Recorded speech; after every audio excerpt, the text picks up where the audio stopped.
Hello, everyone. My name is Tony, and I am an alcoholic.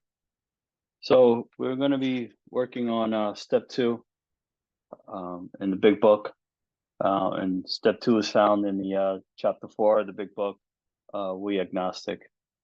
This is a pretty big chapter, pretty long chapter. It's going to probably take us a couple of different sessions, couple of different parts to go through it. If you like what I'm doing here, please subscribe or hit the bell or make some comments in there. Let me know. Hopefully you went through my step one videos. That was I did that in about four parts. The stuff takes a long time to do, and try to get them up as soon as I can.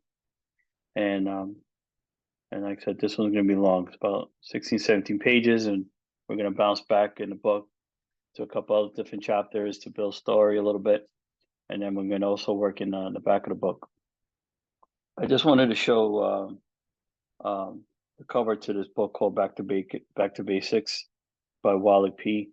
I'm not using this book per se, but there is this book is kind of like the way it's a summary of the big book. It's kind of like you know like to go some people I've heard have tried to use it. It's kind of like quick way of going through the big book. But like I said, I'm not I don't teach that way, and I don't use that. I don't use it to go through it with my sponsors. But they got some really good history in that book.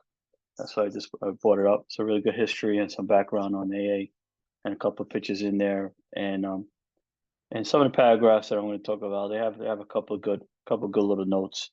So I'm just putting it out there that I'm using that a little bit, and along with a lot of Joe and Charlie stuff is where pretty much most of my notes come from, and some stuff from obviously from working with my sponsor, because he took me through this book this way, the way I'm doing the video, line by page, line by line. So let me pause 1 second.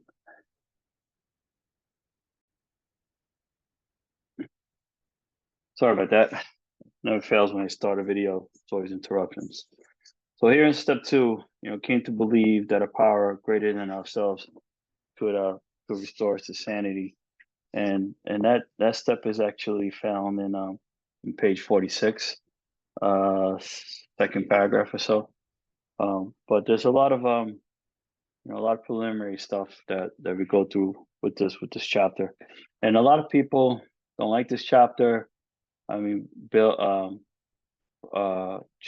and Charlie break this chapter down like really good. So hopefully I don't confuse you enough and confuse you too much. And if I do, then just go to Joe and Charlie. Um, but in this chapter, there's they use the word prejudice a lot, right? And I have a note here, and I believe it's like at least seven times that they write the word prejudice.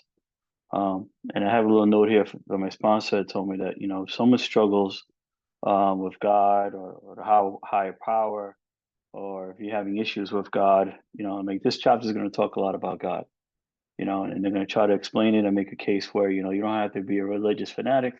You even don't have to believe in God in order to get sober. It's this is a spiritual program.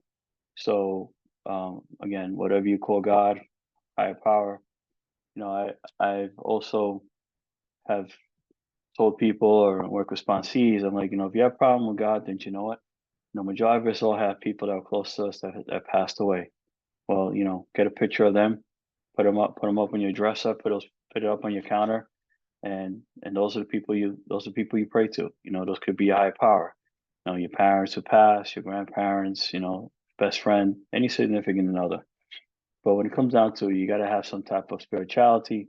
You got to do some type of meditating, some type of praying. You got to find some type of peace.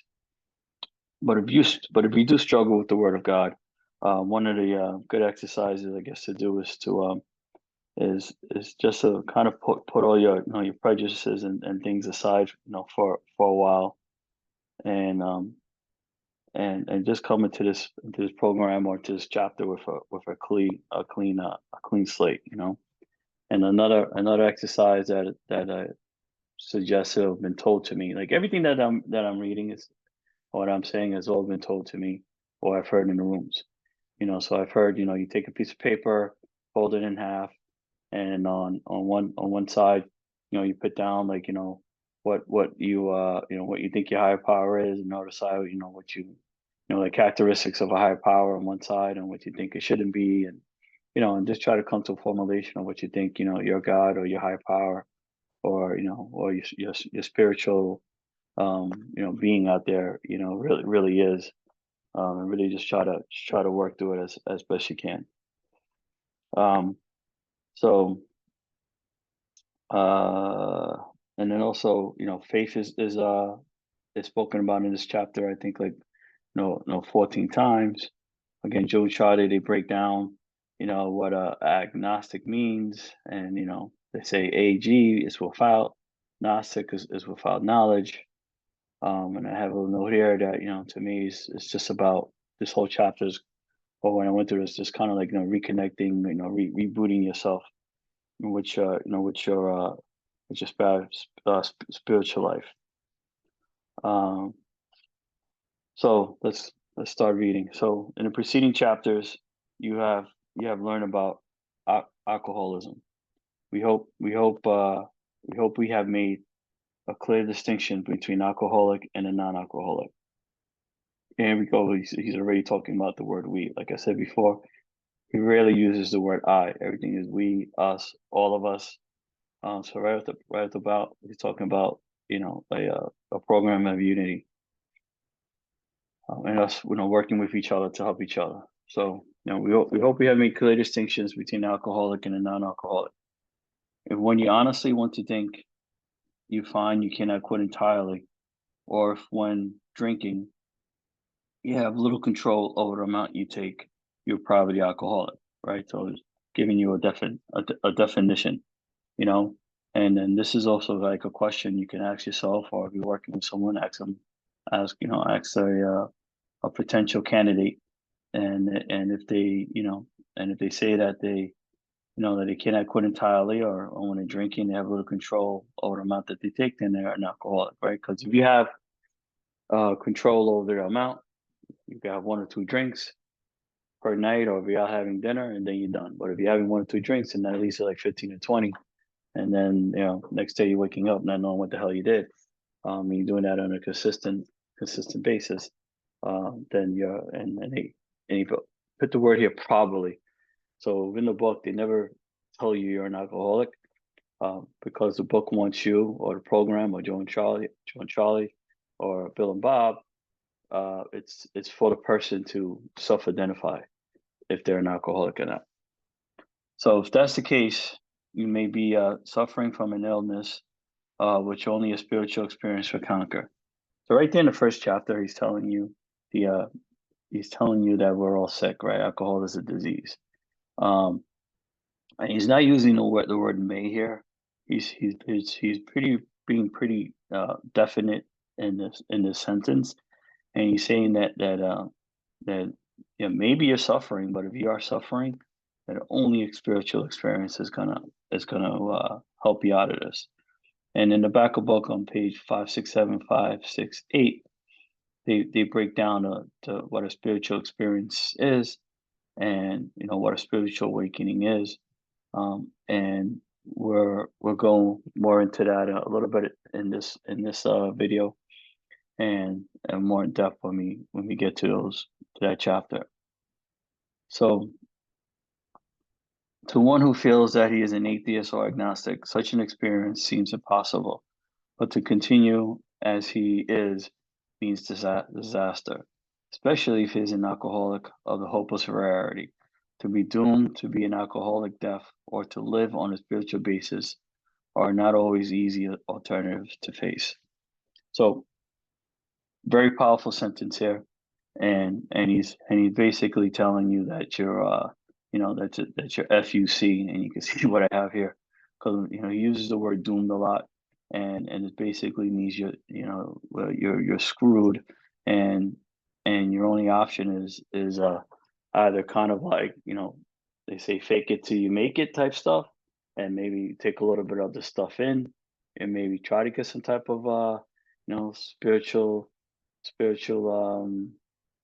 knowledge or education, or inside of your head, or you're just gonna come and die. So you got two choices: either keep going the way you are, or try to give this stuff a chance. And he uses the word hopeless a lot in the book, because I'm a firm believer, we all come into this program hopeless, and then if you just break this word into two, you got hope, and then you got the word less, right? So when you come into those doors, you're hopeless. But as time goes within the program, and you get a couple of weeks under your belt, and months and years, little by little, these last three letters fall out, and you end up becoming hopeful, right? Or hope is restored. So that's why I think he uses that word a lot here. It says here, but it isn't so difficult. About half our original fellowship were exactly that type. At first, some of us tried to avoid the issues, hoping against hope. We were natural alcoholics.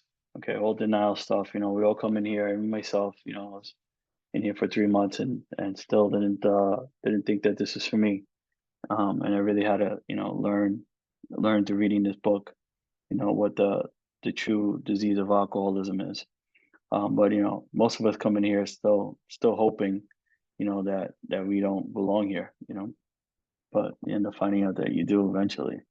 So, but after a while, we had to face the fact that we must find a spiritual basis of life, or else.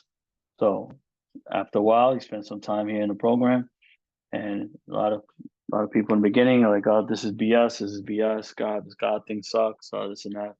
But um, you know, after a while, hovering in the room and listening to everybody's stories, and maybe you having a couple of bad runs, maybe a couple of relapses. It's going to take some time, and then you'll come to realize, oh yeah, this spiritual stuff I got works. I gotta do it. I'll at least try to do it. Then goes on. Perhaps it's going to be that way with you, but cheer up. Uh, I'm making a joke, but cheer up. Something like half of us thought we were atheists or agnostics. Our experience shows that you need not be disconcerted. So it doesn't matter what you are, what do you believe. This is still a program for you, and you can still heal. You know, um, and if there was another way to overcome alcoholism, this program has been around for about 80 years already. If there was another way to overcome alcoholism, they would have found it. That's some of my Joan Charlie notes that I have here. So more of my notes I have here from Joan Charlie, they say that most of us come into AA with some belief in God or higher power, but we have never turned to that God or that higher power. We've been doing our own thing, even though we believe in God or a higher power. We acted, or our actions, acted as if we did not believe in Him. And for an agnostic to live without a spiritual basis will lead to disaster or to an alcoholic death. So that's a lot of what this chapter is saying. And I have some more stuff here about this chapter, about this page. It says a simple definition of an alcoholic, where only a spiritual experience will conquer the obsession of a session of a drink. So that's something from maybe the first paragraph. So I got a lot of notes all over the place here. So I just go through it and see if it makes sense in my head, or maybe I'll help you understand it a little bit more. And I have a, let's see, just read the next sentence, and I write another little point here. It says, if a mere code of morals, or better philosophy of life, was sufficient to overcome alcoholism, many of us would have recovered long ago. So if there was another way to overcome alcohol, we would have discovered it, or tried to do it a long time ago. But we found that such codes and philosophies did not save us, no matter how much we tried, and in rehabs and hospitals and institutions, and medical treatments, supplements and other drugs, all these other things that people have tried to get sober, abstinence, and without any type of spirituality inside their lives, didn't work. But we could wish to be normal. But we could wish to be normal. We we could wish to be philosophical, comforted. In fact, we could will all these things with our might. Like I wish I can, I wish I can, I think I can, I think I can. But the needed power wasn't there. Our human resources, as marshaled by the will, were not sufficient. Sufficient. They failed utterly. And he has will here twice. And when he's talking about will, he's talking about willpower, or doing it alone, is what I have here. And it doesn't work, right? It does not work. Um, I have I we have to learn into our faith. I have no idea what that means, but in any case, um, he also uses the word power a lot. And I have a little notation here because maybe we're coming to it, or we went to it already. But if you see the word power with a capital P inside the book, it's like a hidden code. And Bill's talking about God, or a higher power. Um, and some other notes that I have on the side, some of my other pages, when it comes to like all this religion stuff and everything like that. Um, and this is from me. Um, I'm I'm a firm believer that my religion was given to me. When I came into this earth, I had no choice what I wanted to be. Um, and pretty much most of us are probably in the same boat. Whatever religion our parents was, that's the religion we became. And we all know that there's multiple religions out there. I don't even know how many, but let's say 100 different types of religions. Let's say, and a lot of those individuals, same thing. The religion was given to them. But for me, my faith and my faith and my belief in a higher power, that's mine. Okay, that's what I gave to myself. So I think there needs to be a distinction between religion and faith. Okay, faith is something you can do on your own. You can do in your house. If you feel you need to go to a physical building and be with other people of the same, you know, like-minded mentality, or the same religion, and if you feel you need to get closer to your higher power there, then that's fine. But your faith needs to be practiced every day, in and out.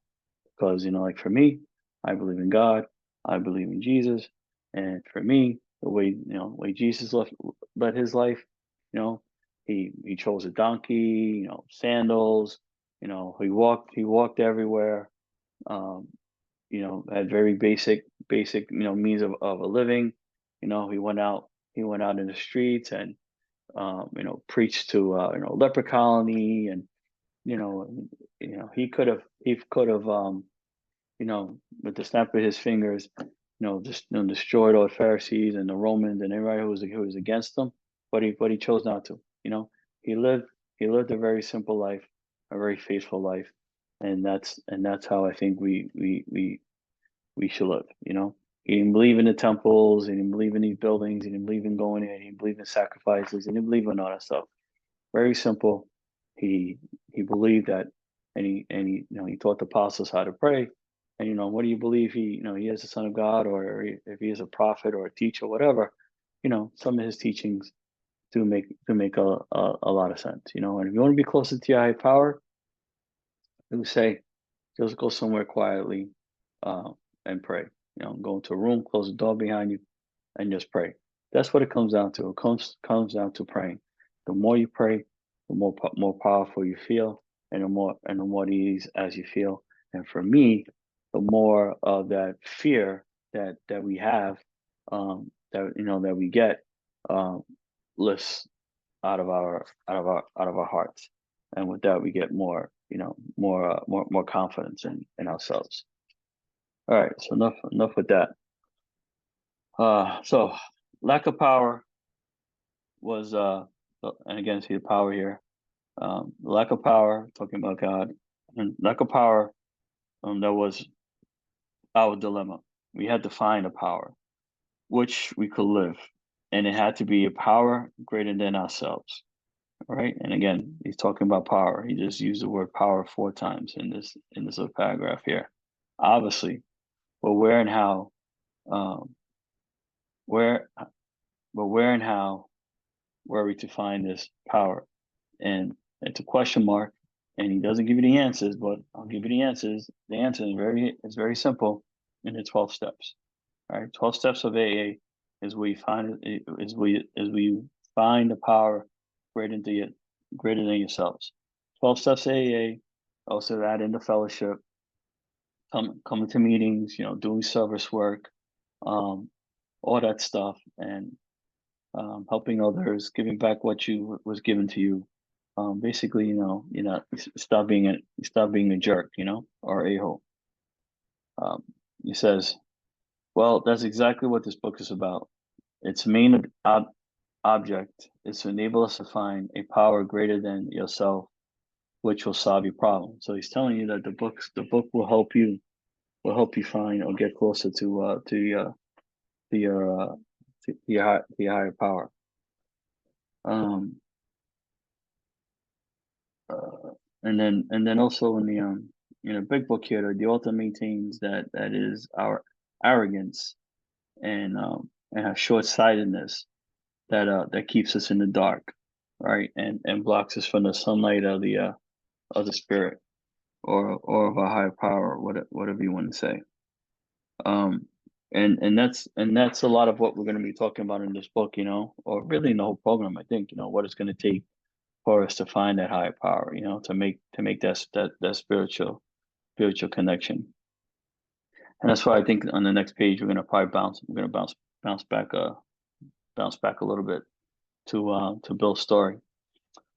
So this is exactly what this book is about. Its main objective is to enable you to find a power greater than yourselves, which will solve your problems. That means we have written a book which we believe to be a spiritual as well as a moral. It means, of course, we are going to talk about the 3-letter word, God. We have here difficulty arises with agnostics. Many times we talk to a new man and watch his hopes rise as we discuss the alcoholic problems and explain the fellowship. But his face falls when we speak of spiritual matters, especially when we mention God. But we have reopened a subject which our man thought he had neatly evaded and entirely ignored. So, and I still see this in a lot of the meetings. A lot of people, they say, I hate that God stuff. I hate that God stuff. Like, I don't want to talk about the God stuff. But um, what's important is finding your, keep saying the word higher power, because it's a nice little word that makes it easy for people to kind of come to terms with it. I mean, I ever heard some crazy things people say, oh, make AA your higher power, make your doorknob a higher power. It's just like, a lot of kind of like dumb little things like that. But whatever you do, don't make like your sponsor your higher power.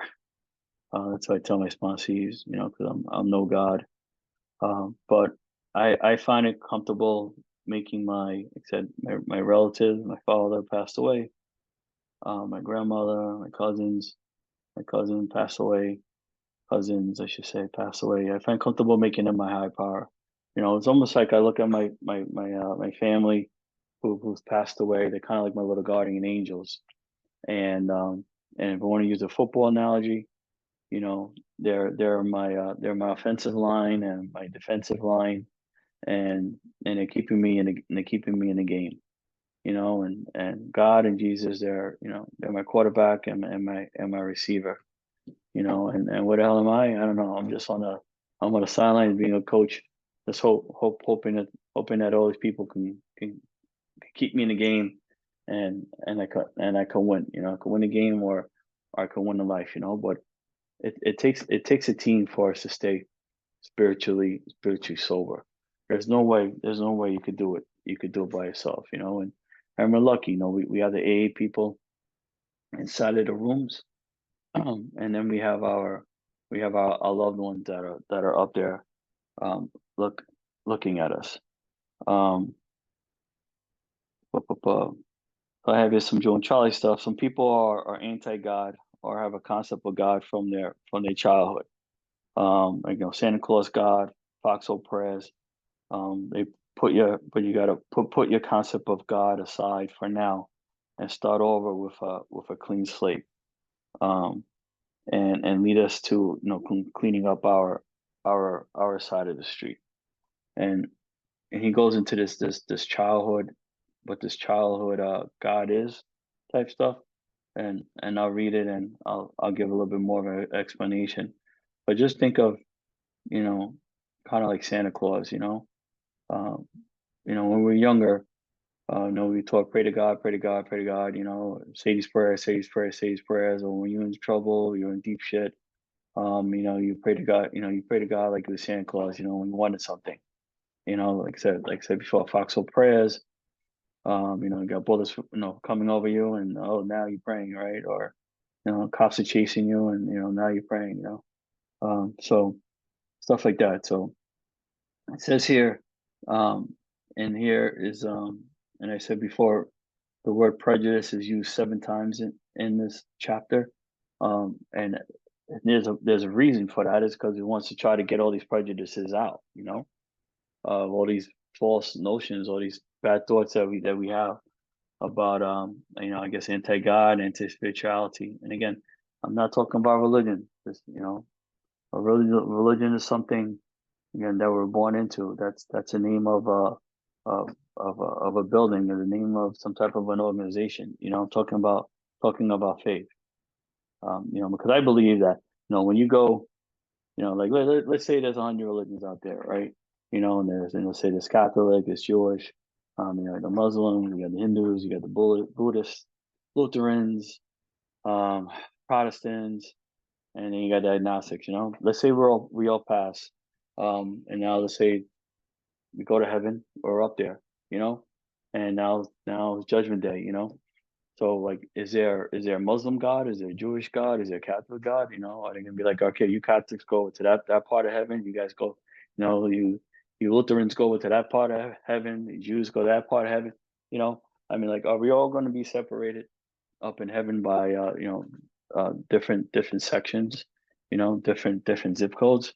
You know, I mean, there is, you know, one God, right? There's one God up there, and why doesn't, you know, why shouldn't God love equally up there? So it doesn't matter what religion you follow.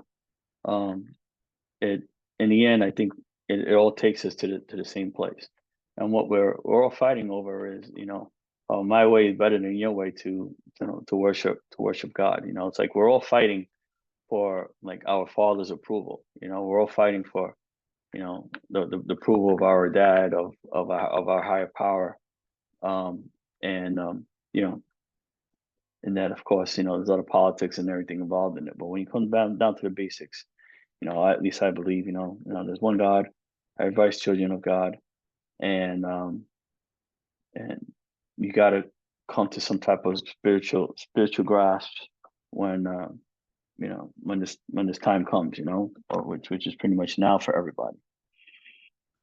So we now know he feel we now know how he feels. We have shared his honest doubts and prejudice. Some of us have been violently anti-religious. In other words, the word God brought up a particular idea of him with someone which someone had tried to impress them during childhood. Perhaps we reject this particular concept because it seemed inadequate.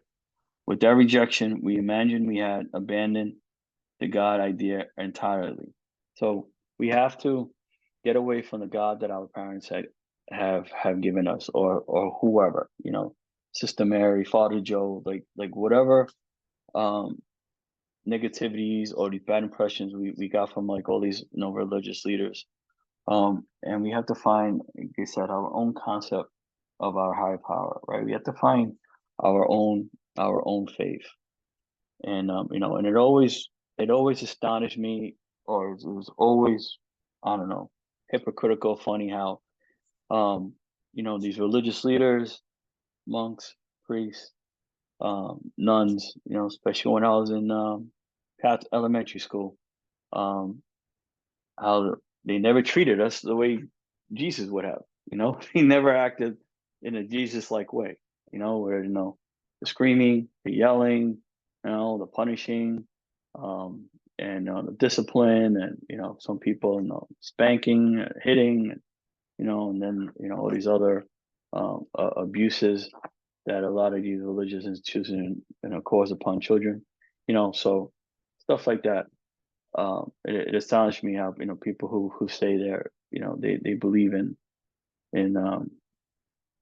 certain whatever religious ideals don't behave that way, and they're very hypocritical behind doors. And I think a lot of that stuff strays us away from these particular religions. That's why I think it's just better just to have your own faith. Have your own faith, and then and then pop around to if you want to go to a religious building and celebrate a service or a mass or some type of thing with other people, and and sing and dance. I think that's good.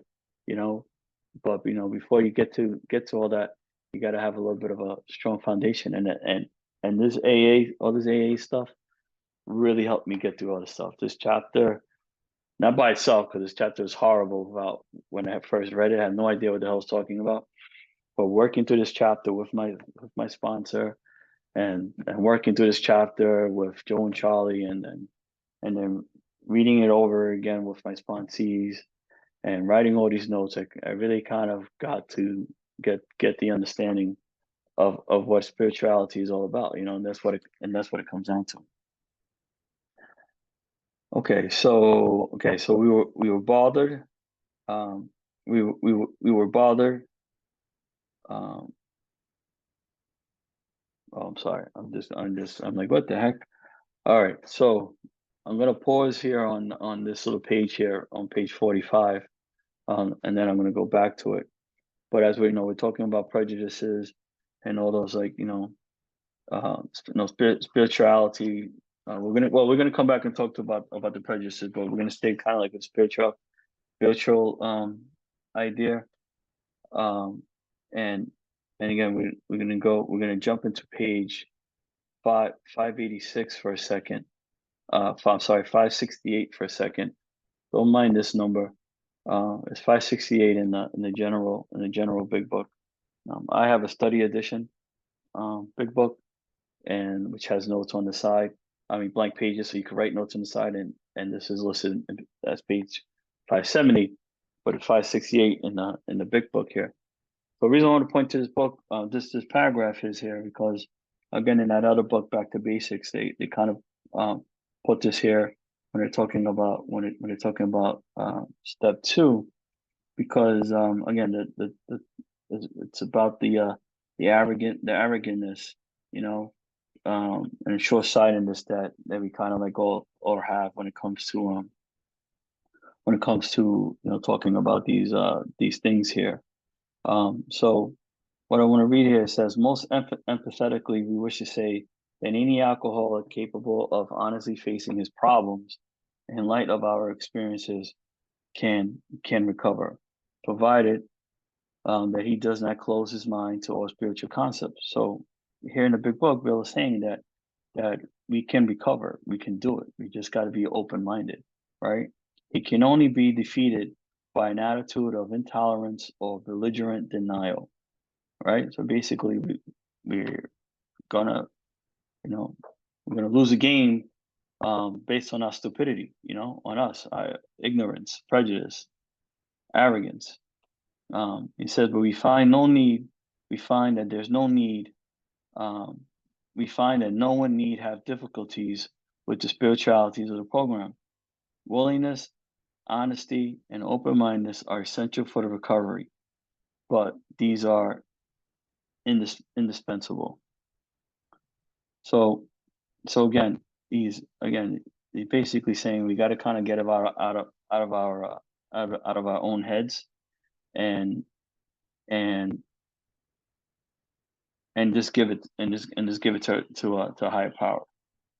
Then we're going to talk about now we're going to talk about um, Bill, and how Bill came a little bit to discovery of finding his spiritualness, I guess, or his higher power, or here in page 12 of Bill's story, he talks about spiritual stuff, um, and I'm just going to read from the Back to Basics book where they talk about this page here, and it says here, Bill W.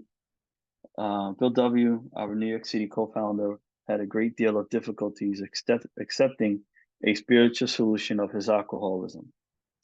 In the story, he explains how he came to believe. In the late 1934, Ebby T, one of his childhood friends, visits Bill at his Brooklyn, New York home. It is during this visit that Bill first learns about the concepts of God as you understand. As we mentioned last week, Ebby is one of Bill's high school friends and a former drinking companion, and Bill and Ebby drank the same way. And that's why when Ebby came to him and he told him that he had found religion or faithfulness or spiritualness, Bill was just like, whoa. And when Ebby told Bill some of his stories, or some of the things that he had learned from another religious group at the time called the Oxford Group, that was helping him to get sober, Bill reluctantly listened, because Ebby was just a bigger drunk as he. Well, says that Ebby had been sober for several months, at the time when he came to Big Book with when he came to Bill with the spiritual solution. And here it says several months, but if you go into the Bill's story a little bit more, it says 2 months. So Ebby came to Bill only being 2 months sober, and he brought him the news of the spiritual solution. Okay, and then when we get into like Dr. Bob's, Bill and Dr. Bob, when Bill found Dr. Bob, Bill only had 6 months when he bought Bob, when he sat down with Dr. Bob and bought him the information or about the way to beat your alcoholism through spiritual means. So I point those two things out because a lot of people in AA I've seen, again, my opinion, you got your old timers, people in the middle, and the young people. Never discount anybody's time. Whether you have a day of sobriety or 100 days of sobriety, or like 30 years, 40 years. Anybody can help another alcoholic. It doesn't matter. Um, so with that, so Ebby had been sober for several months. He tells Bill his life has been transformed as a result of practicing the four spiritual activities of surrender, sharing, restitution, and guidance. So those four things were kind of like Oxford, I think, tenets, Oxford principles, as you call it. And those are the four things that they kind of like taught and preached. And those are the four concepts that Bill kind of used and transformed them into 12 steps, right? So, restitution, making amends, guidance, meditating and praying and self-analysis, sharing our stories, and step one, surrendering and all that stuff. So we'll get more into that if we end up going back to Bill's story in another video. So Bill is shocked when Ebby starts talking about God. However, he does listen, because he realizes that Evie's life has truly changed. Evie is sober for the first time in many years. So now let's pick up a little bit of the story with Bill, and let's listen to about his spiritual uh, experience or learning about the spiritual answer here. It says here, despite the living example of my friend, again Ebby, that was in front of him, remain in the vestiges of my old prejudice. And the old prejudice here, I should have that underlined. The word God still aroused a certain empathy. I think I said that right. When the thought was expressed that there might be a God personal to me, this feeling was intensified. I didn't like the idea. As with me, I didn't like the idea, a lot of it. I could go for such conceptions as creative intelligence, universal mind, or spirit of nature, but I resisted the thought of a czar of the heavens. However loving his sway might be, I have since talked with scores of men who felt the same way. My friend suggested what seemed a novel idea. He said, "Why don't you choose your own conception of God?" So this is where we get that saying, and this is I guess Ebby saw that Bill was still struggling with having to deal with the God answer, and and that's what he told him to do. Um, so I have here some notes from Bill and Charlie. It says here, that comes to this chapter here. It says, dealing with spirituality, which says it really doesn't make a difference how you believe. The only question is, are you willing to believe? So Joe and Charlie, they're a big talker about you just got the will. You need to have the will. You just have to want to believe.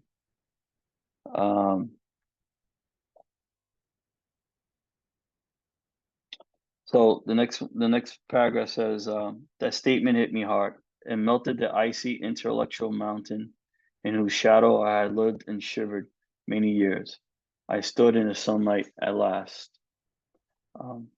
So he liked that idea, choose a concept that helps you. Like I said, a lot of times I use my family and I still do. But in the beginning, it really was an ease that, I could pray to my father, I could pray to my cousin, my cousin Pete that passed away, my cousin Melanie, I had a cousin Katrina that passed away, my grandmother, grandfather, I could pray to them, I could use them, my higher power, like heck yeah, you know, and now such relief, and now like I said, they're my offense, my defense team. I got God and Jesus as my quarterback and my receiver, depending on what play we call, and I'm on the sidelines just enjoying the show, as a coach, and putting it in their hands. And it goes on to say it was only more italicized. It says it was only a matter of being willing to believe in a power greater than myself. Nothing more was required of me to make a beginning. I saw that growth could start from that point. Upon the foundation of complete willingness, I might build what I saw in my friend. Would I have it? Of course I would. So this is a starting point here, right? For Bill, all you have to do is just begin somewhere. Just start to have a little belief. Um, let's see if I want to read anything else. Let's see. The next one says, "Thus, I was convinced that God is concerned with us humans when we want Him enough. As at long last, I felt, I believed. Scales of pride and prejudice fell from my eyes.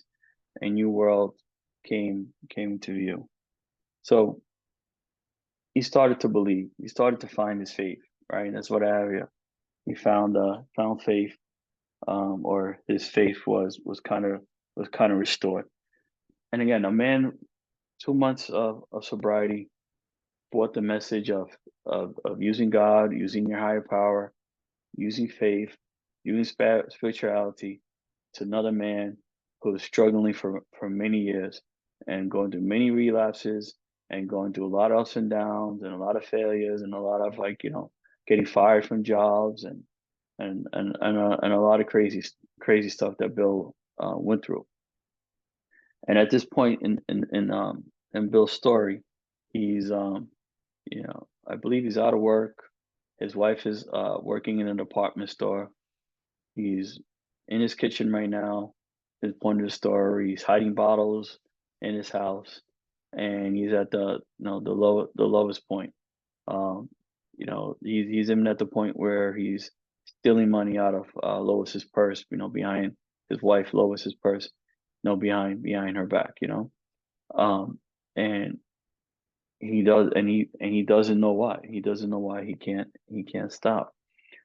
So this is the first start of Bill's journey in trying to figure out the program and how to get sober. So now we'll jump back into page 46. And we'll put it from here on. We're staying with this chapter, and I also want to make a point when it comes to this chapter, where when it comes to page 45, 46, I have some notes here. It says, from this point on, there's no more talk about alcoholism.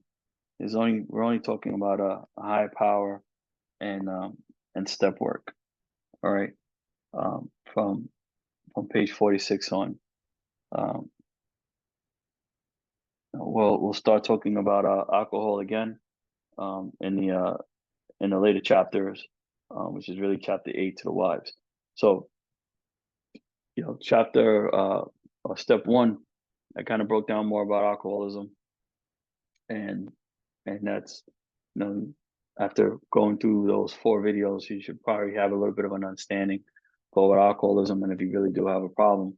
So now, if you admitted that your life is unmanageable and you have a problem, so now we're going into, again, like, step 2 stuff, where it's really all about the surrendering stuff. Came to believe that a power greater than ourselves could restore us to sanity.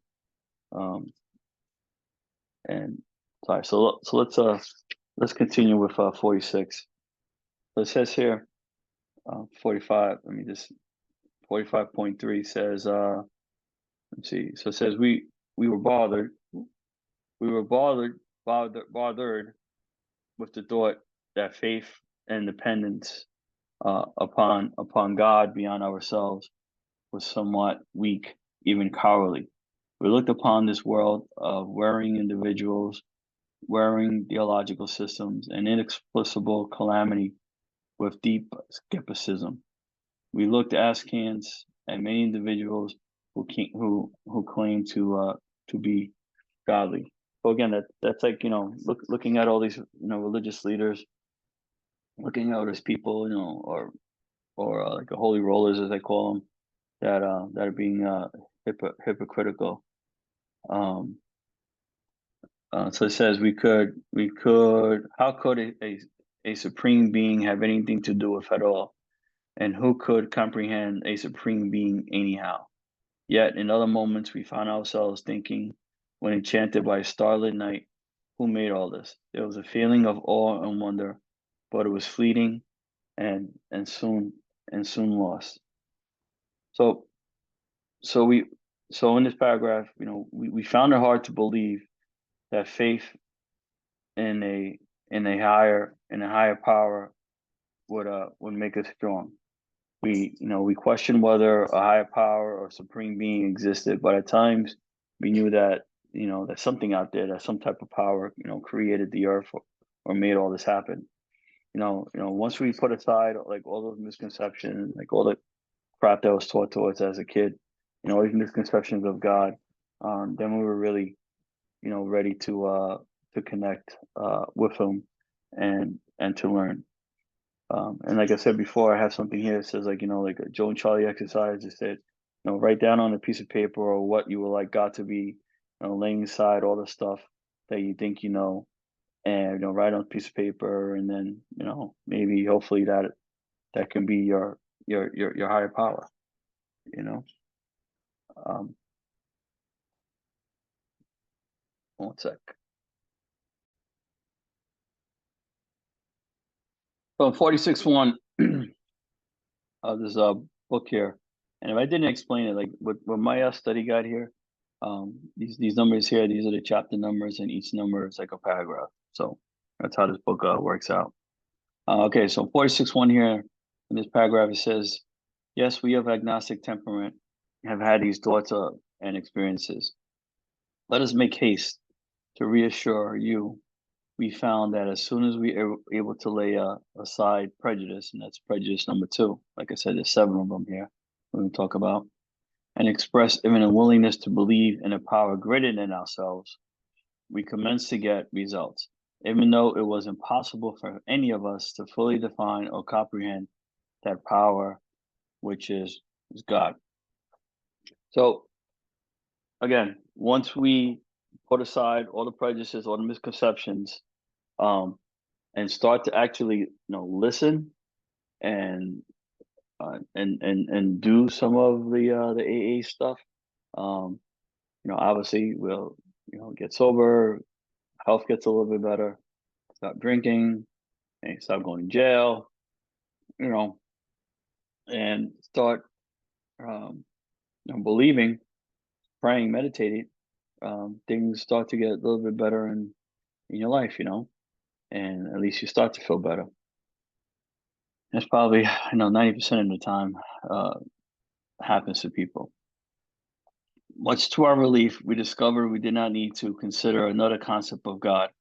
Our own conception, however inadequate, was sufficient to make an approach and to effect contact with Him. So again, this is all a starting point, right? It's a starting point for us. And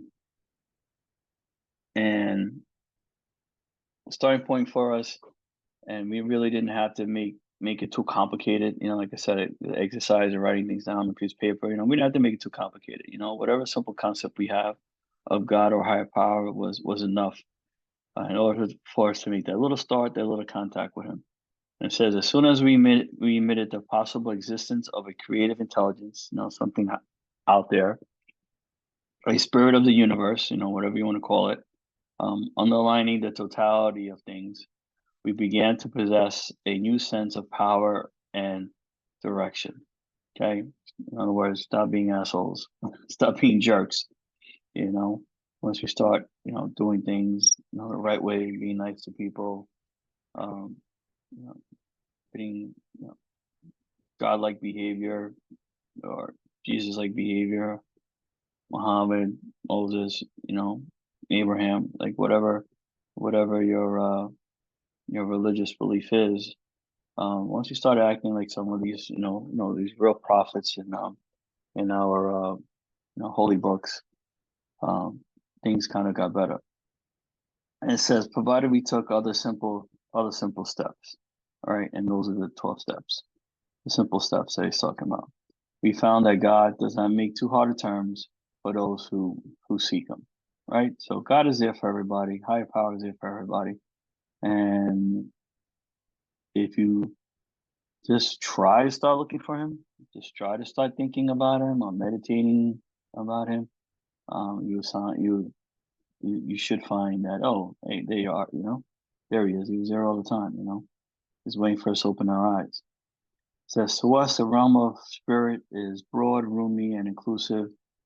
never exclusive or forbidding to those who earnestly seek him or her. It is open, we believe, to all men and all women, all children, no matter what you are. It is open to you.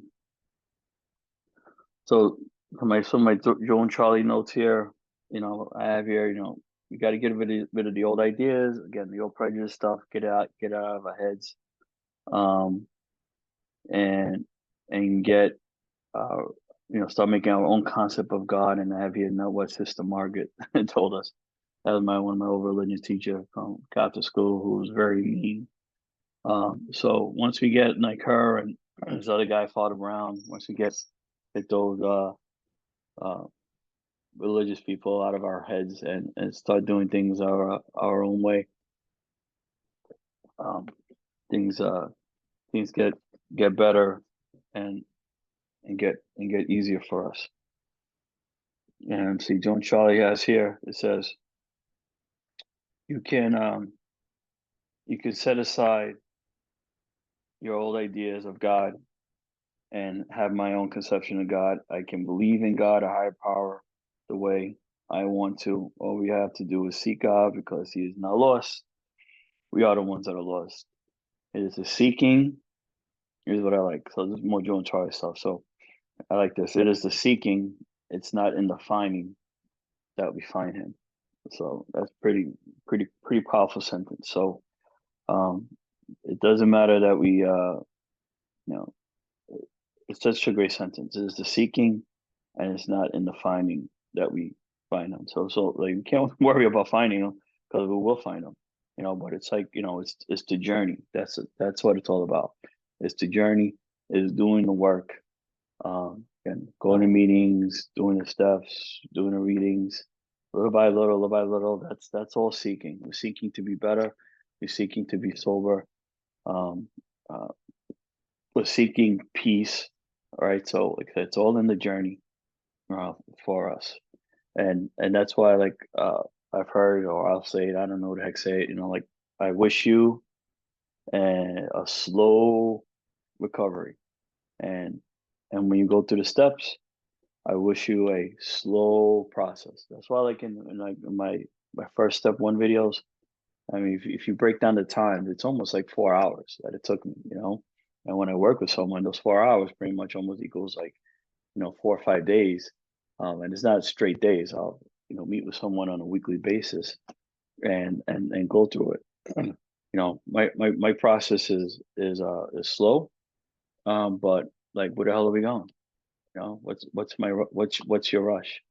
You're here in AA, so you're here for a reason, and all other methods, all other things haven't worked. So, just take the book, read a couple pages a week. 3 or 4 pages is like usually what I'll assign to someone, and get together with your sponsor and like an hour a week, and before you know it, you'll have 8 months under your belt.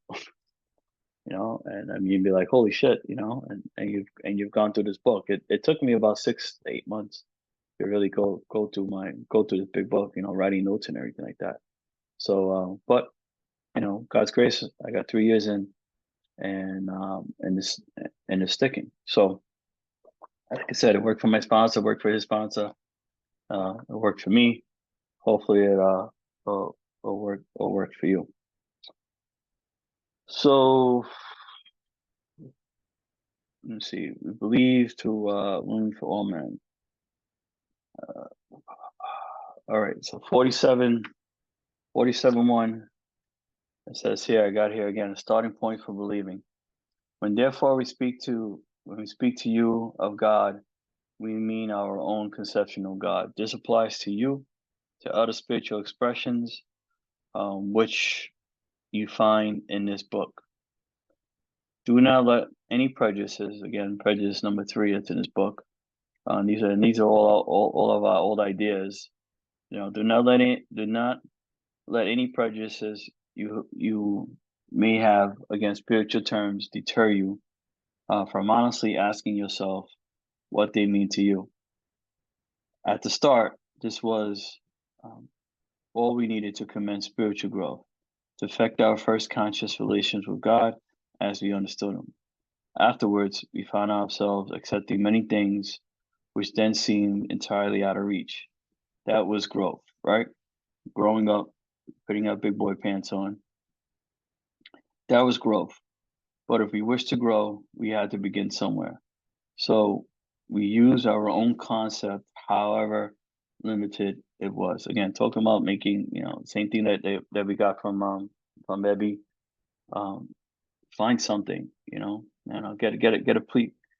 a couple of things of clay and make a model or something like that. What your God is supposed to look like. Don't pray to him, don't pray to it, but you gotta come up with something.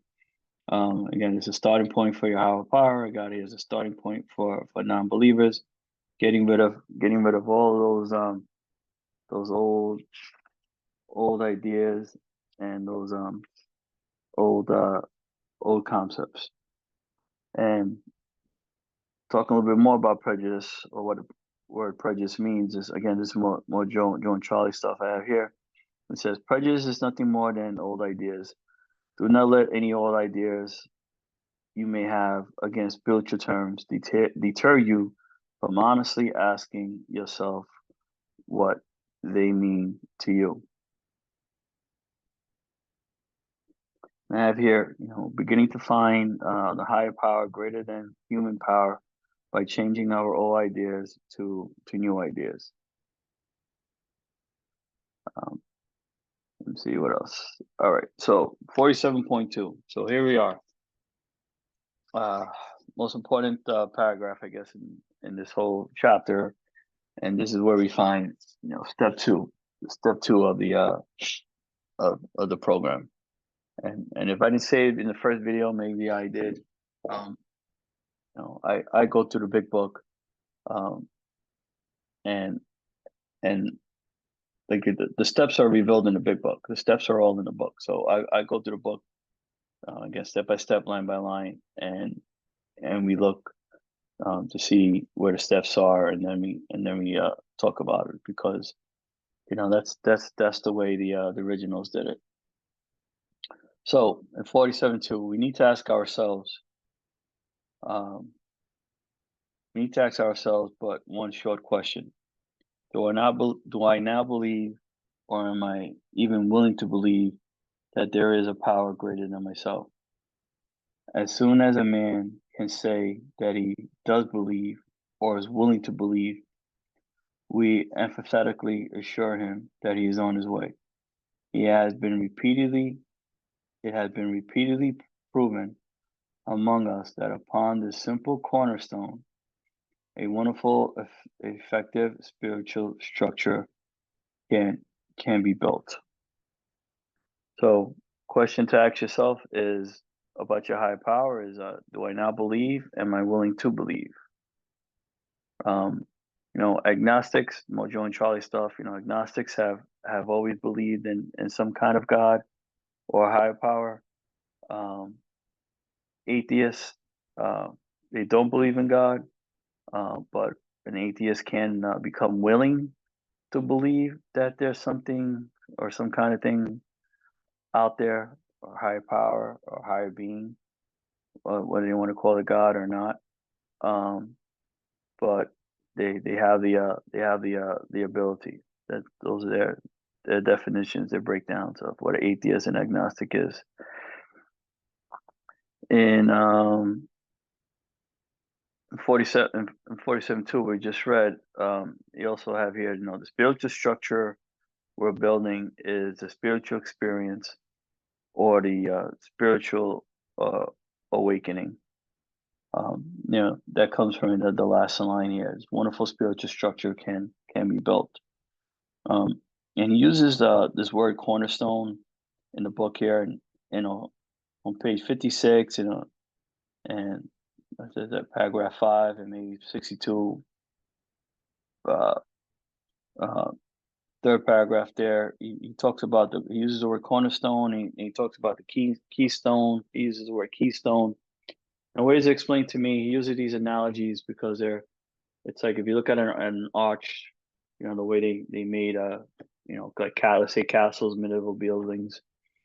There's always that one set of stone that's right in the center of the arch, like right over your head. All of the stones, all of the bricks are kind of put up against that stone and built, to the left, to the right of it, up and down. And so basically, like, I guess if you move that stone, then everything else will come apart, right? But that's that's why he's using these cornerstones, because like the program, your spiritual structure, you know, your belief or using spirituality one is a cornerstone. So once you can place that stone high above your head, I guess, then everything else can be built around it.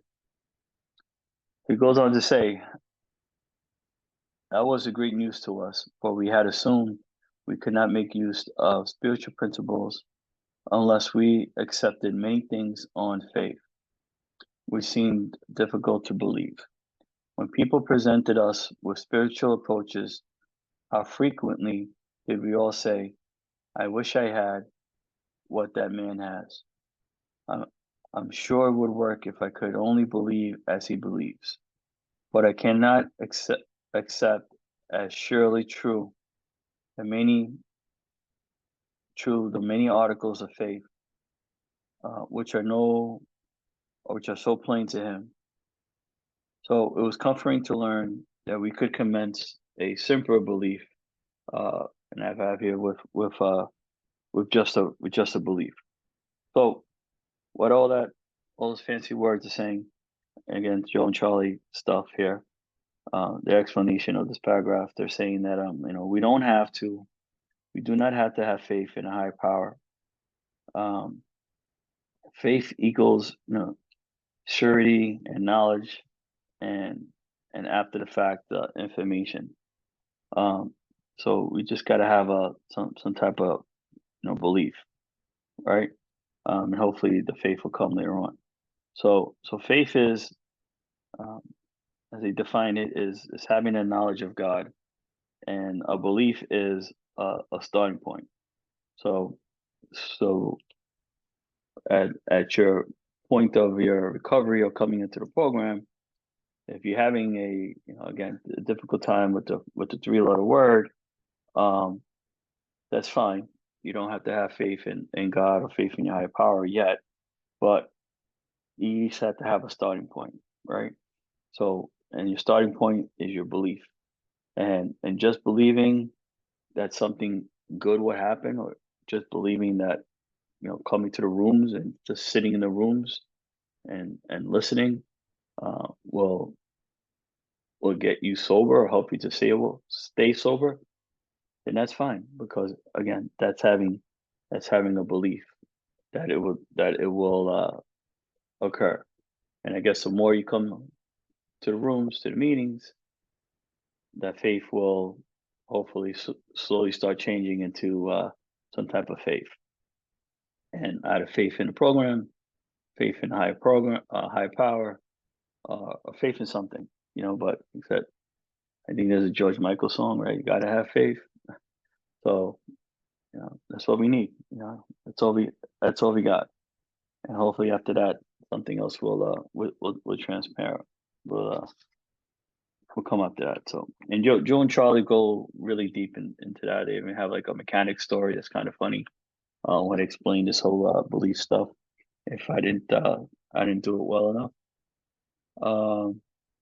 And then it says, besides the seeming inability to accept faith, before I go into that, there's an asterisk here about the spiritual experience. So usually at this point, when I'm working with sponsee, I'll just kind of stop for now, and I'll give them their homework assignment to go into reading the appendix in the back of the book, 567, 568. So I believe I went over a lot. I got into step 2 here, into this first part. I'm not sure how long the video is. when I stop it, it will tell me, but I'm pretty sure that it's long. But in the part two of this video, I'm going to jump into the back of the book, and I'm going to read about this the spiritual experience and spiritual awakening, explain it, dive into it, and then we'll come right back into page 47, page 48, and go over the fourth prejudice. So for this part, I think I'll conclude it here right now. Again, I'm Tony, grateful alcoholic, and if you liked it, please give me some. I don't even care if you subscribe or hit the stupid bell like all these other YouTubers, but just give me some comments. Like if I'm doing the right thing, does it make sense? Am I confusing? Does it suck? Um, it's just horrible, and if I should keep going because this takes a long time, but it it's my way of keeping myself sober, especially when I don't have any sponsees that I'm working with, or or sponsees that are working program, because I do have sponsees, but there's one in particular who's taking his time and uh, and is busy. So until he decides to call me, I'll keep doing these videos and keep working it. So if you're that sponsee out there, you know who you are. Get get your crap together, do your homework, and call me. Talk to you later. Tony out.